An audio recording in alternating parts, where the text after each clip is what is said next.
नमस्कार दोस्तों, मैं प्रताप स्वागत करता हूं आपका आपके अपने YouTube चैनल पर।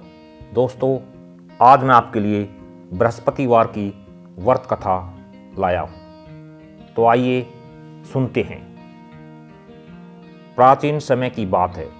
एक नगर में एक बड़ा व्यापारी रहता था।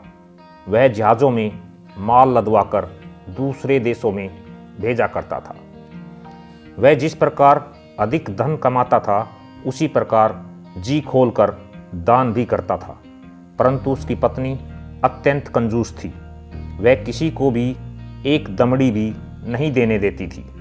एक बार सेठ जब दूसरे देश व्यापार करने गया तो पीछे से बृहस्पति देव ने साधु वेश में उसकी पत्नी से भिक्षा मांगी। व्यापारी की पत्नी बृहस्पति देव से बोली, हे साधु महाराज, मैं इस दान और पुण्य से तंग आ गई हूँ। आप कोई ऐसा उपाय बताएं जिससे मेरा सारा धन नष्ट हो जाए और मैं आराम से रह सकूं।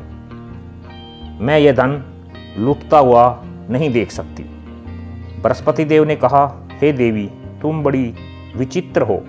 संतान और धन से कोई दुखी होता है? अगर अधिक धन है तो इसे शुभ कार्यों में लगाओ।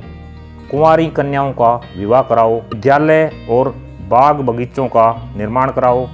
ऐसे पुण्य कार्य करने से तुम्हारा लोक परलोक सार्थक हो सकता है। परंतु साधु की इन बातों से व्यापारी की पत्नी को खुशी नहीं हुई। उसने कहा, मुझे ऐसे धन की आवश्यकता नहीं है जिसे मैं दान दूं। तब बृहस्पति देव बोले, यदि तुम्हारी ऐसी ही इच्छा है तो तुम एक उपाय करना। 7 बृहस्पतिवार घर को गोबर से लीपना, अपने केसों को पीली मिट्टी से धोना, केसों को धोते समय स्नान करना, व्यापारी से हजामत बनाने को कहना, भोजन में मांस मदिरा खाना, कपड़े अपने घर धोना। ऐसा करने से तुम्हारा सारा धन नष्ट हो जाएगा। इतना कहकर बृहस्पति देव अंतर्ध्यान हो गए। व्यापारी की पत्नी ने बृहस्पति देव के कहे अनुसार 7 बृहस्पतिवार वैसा ही करने का निश्चय किया। केवल 3 बृहस्पतिवार बीते थे कि उसकी समस्त धन संपत्ति नष्ट हो गई और वह परलोक सिधार गई। जब व्यापारी वापस आया तो उसने देखा कि उसका सब कुछ नष्ट हो चुका है। उस व्यापारी ने अपनी पुत्री को सांत्वना दी और दूसरे नगर में जाकर बस गया। वहाँ वह जंगल से लकड़ी काट कर लाता और शहर में बेचता। इस तरह वह अपना जीवन व्यतीत करने लगा। एक दिन उसकी पुत्री ने दही खाने की इच्छा प्रकट की, लेकिन व्यापारी के पास दही खरीदने के पैसे नहीं थे। वह अपनी पुत्री को आश्वासन देकर जंगल में लकड़ी काटने चला गया।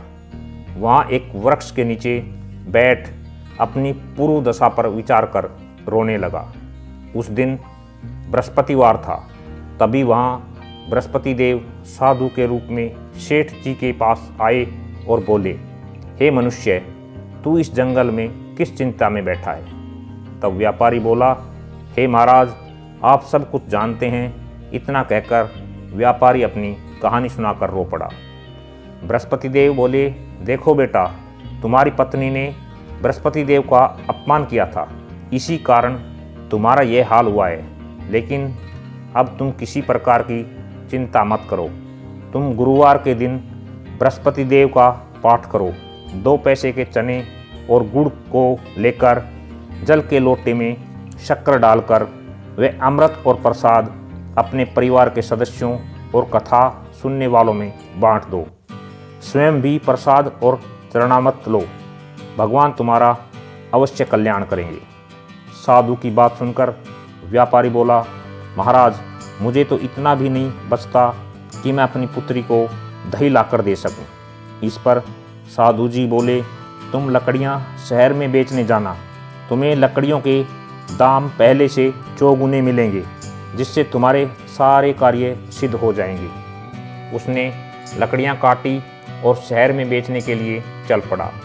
उसकी लकड़ियां अच्छे दाम में बिक गई, जिससे उसने अपनी पुत्री के लिए दही लिया और गुरुवार की कथा हेतु चना गुड़ लेकर कथा की ओर प्रसाद बांटकर समय भी खाया। उसी दिन से उसकी सभी कठिनाइयाँ दूर होने लगी, परंतु अगले बृहस्पतिवार को वह कथा करना भूल गया। अगले दिन वहाँ के राजा ने एक बड़े यज्ञ का आयोजन कर पूरे नगर के लोगों के लिए भोज का आयोजन किया। राजा की आज्ञा अनुसार पूरा नगर राजा के महल में भोज करने गया, लेकिन व्यापारी व उसकी पुत्री तनिक विलंब से पहुँचे। अतः उन दोनों को राजा ने महल में ले जाकर भोजन कराया। जब वे दोनों लौट कर आए तब रानी ने देखा कि उसका खूंटी पर टंगा हुआ हार गायब है। रानी को व्यापारी और उसकी पुत्री पर संदेह हुआ कि उसका हार उन दोनों ने ही चुराया है। राजा की आज्ञा से उन दोनों को कारावास की कोठरी में कैद कर दिया गया। कैद में पड़कर दोनों अत्यंत दुखी हुए। वहाँ उन्होंने बृहस्पति देवता का स्मरण किया। बृहस्पति देव ने प्रकट होकर व्यापारी को उसकी भूल का एहसास कराया और उन्हें सलाह दी कि गुरुवार के दिन कैद खाने के दरवाजे पर तुम्हें 2 पैसे मिलेंगे। उनसे तुम चने और मुनक्का मंगवाकर विधि पूर्वक बृहस्पति देवता का पूजन करना।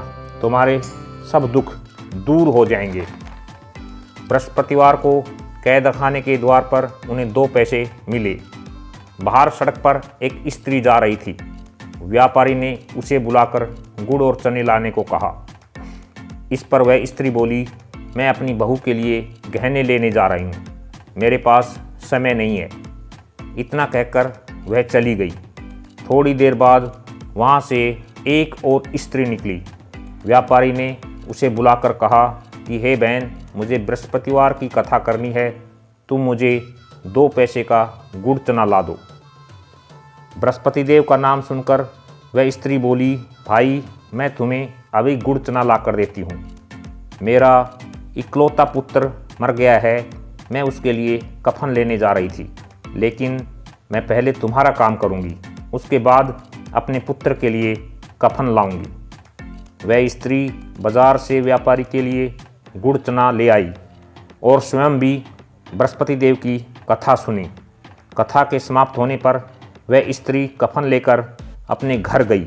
घर पर लोग उसके पुत्र की लाश को राम नाम सत्य है कहते हुए शमशान ले जाने की तैयारी कर रहे थे। स्त्री बोली, मुझे अपने लड़के का मुख देख लेने दो।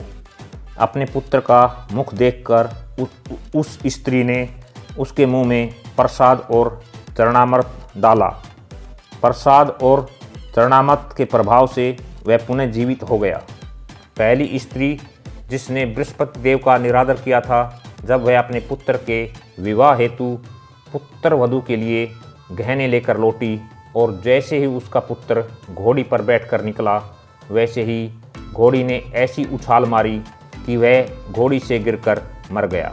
यह देख स्त्री रो रो कर बृहस्पति देव से क्षमा याचना करने लगी।